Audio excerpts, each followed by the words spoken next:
Hello again, cartoon car collectors. We got another of these FrontiArt Rollis models. So this is a Fiat 500. This is the shipper box, I guess, but this actually came in a different box. This is the best packaging I'm aware of as far as these boxed models go. Like, this is very, very smart. You know, it's just suspended, right, by this computer foam. And that box would have a hard time cracking, right? Very cool. I wish like all models came with this kind of packaging. So Rollis is the line of these cartoony cars with cartoony characters, and this one has a card inside. My first two didn't have a card inside, so what's the deal with that? Maybe those first two were used for sure. This might be new, who knows? I got this from Taobao, but you can, a lot of countries are blocked from Taobao, so you might have to get eBay involved. Anyways, gust&gale is the design firm. They design regular products like home consumer goods, and then FrontiArt makes nice models of vehicles. It's designed in Korea. That's where they're from. So, okay. And then there's tape. This is a hollow bottom. There's like a piece of plastic covering up that stuff, and then it's got felt so it doesn't scratch up your tabletop or whatever. I don't think it's really meant to be opened, but for the review, I feel it's necessary. Oh, I also see a chrome strip there. I might have to do some repair work. Not cool. I think these came out in the early like 2020 maybe? I forget.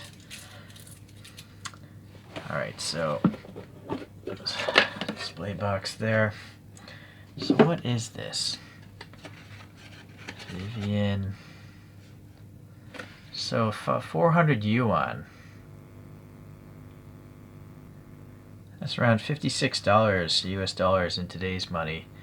And I think I saw an article where they're supposed to be around $60. So I feel like this is a waste of cardboard though. On the base, there is some printing, although it's not really logical. Printing gray on a black background is very difficult to read. So it tells you Rollis Vivien is the character. ChemiLife, maybe that's the store that sells these. Gust&gale and FrontiArt. So, but I went to that website, ChemiLife, and they're long sold out. Okay, so yeah, the bottom part looks like a normal car. It's just it's got a weird character on there. So let's start here. All right, so the chrome strip is missing, right?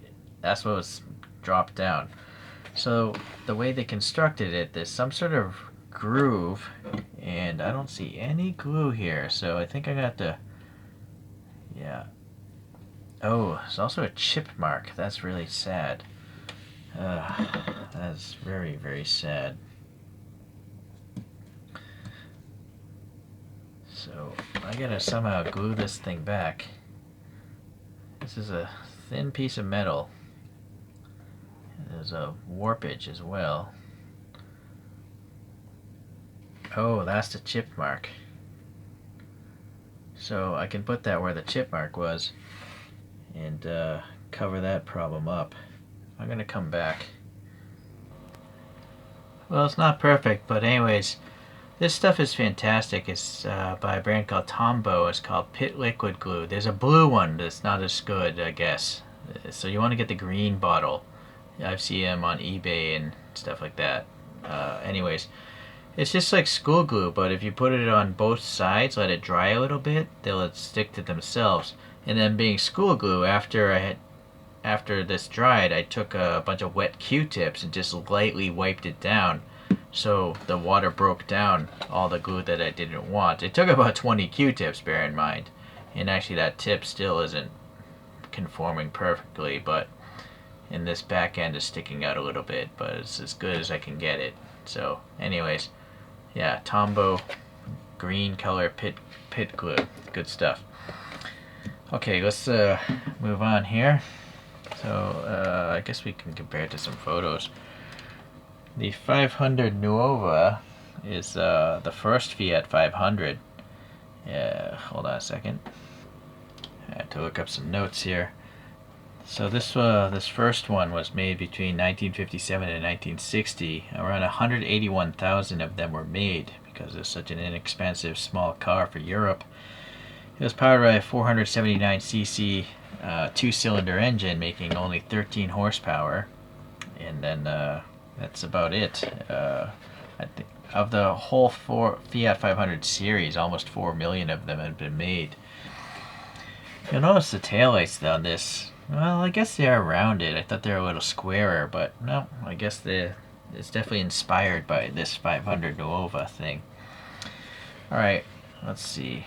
This base, by the way, I think the carbon texture is actually molded into the plastic. It's not a graphic, so that's nice. It'll never peel loose, unlike that metal thing that I just spent 30 minutes on.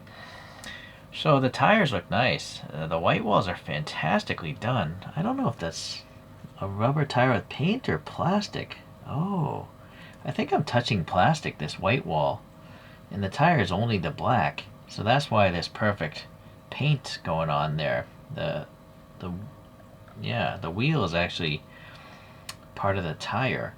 And so then you have the sky blue color here, and then you have the hubcap, very chromed plastic. So that's a fantastic set of wheels there. And they do have treads, so that's cool. Unfortunately, this rear axle is jammed up towards the back. Like, it's really gappy here, and it's just jammed into the fender there. I don't know. I don't think I can move it. Nope, nothing that can be done there. Okay, I guess, I don't know if this would be a blue or a green. It's almost like a mint green, actually. Yeah, I don't think it's actually a blue. So go to the front, we have these chrome bezels here, which are really nice. They're plastic. And then this is perfectly smooth, so the Fresneling is on the inside surface, and there's like a light bulb bump back there as well. Instead of Fiat, we have a Rollis logo, and that's, I think, a photo etched piece of metal with red paint, and then there's a clear blob of resin on top of it, which gives it this domed effect. So again, photo etched pieces with some glue, I guess, holding them in place. The turn signals are just chromed plastic, no additional color. Panel gap here is very tight, being a plastic body, a resin body. And then the windscreen is nice. It's got the chromed metal piece, and then a very thin plastic, it looks like. Well, no, actually that's molded. I thought it was going to be like packaging plastic. But no, that's a molded piece of window. And then you can see the hands and the steering wheel, the same part. They painted the steering wheel. And then the lips are actually glossy, but her hair is like matte color. So that's pretty neat. And the eye is probably a decal. Yeah, okay. So she's just jammed into this tiny little car, micro car. And then there's a chrome strip going around this whole canopy where it meets the lower body. And I noticed here there actually is a little break here, so actually it was sticking up as well, so I put some of that pit glue in there, and now there's a little glue residue, so I'll just show you. Just put some water on a Q-tip thing. That glue is pretty dry now, so and then I'll just go in here and just wipe off the clear, all that cloudy extra glue.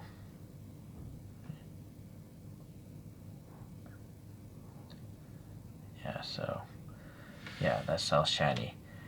Okay, it's barely noticeable. If it wasn't sticking out, I would have never noticed it all. So the Rollis logo is really cool. It's actually three-dimensional.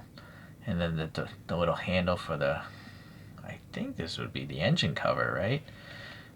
So that's nice. It doesn't spin or anything like that. The little license plate thing. Would have been cool if they had a license plate with Rollis on it instead.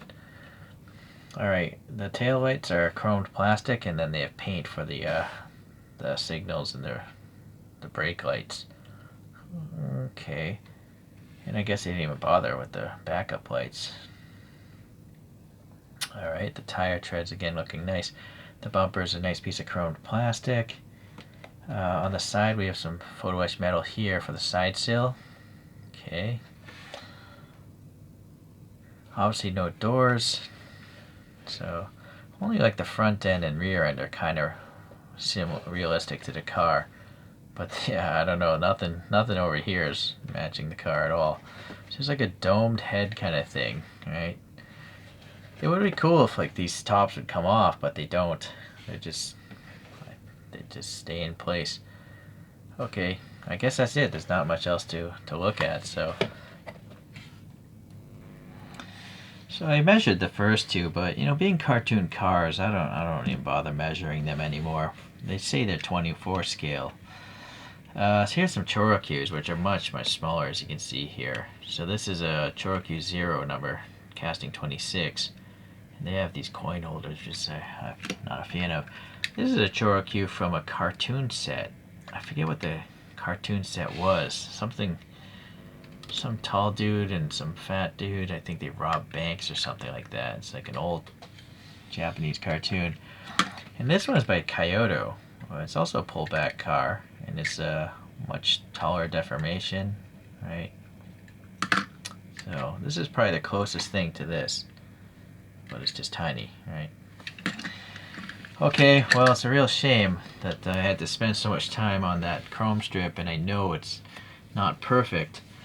I don't know if I'm going to order another one. I don't know. I guess it looks fine, right? Alright, well, thanks for watching. I guess I'm going to review some other ones. I'm going to have to review them all and just post them later just to make sure I don't have defects. We'll see you in those reviews. Thanks for watching today.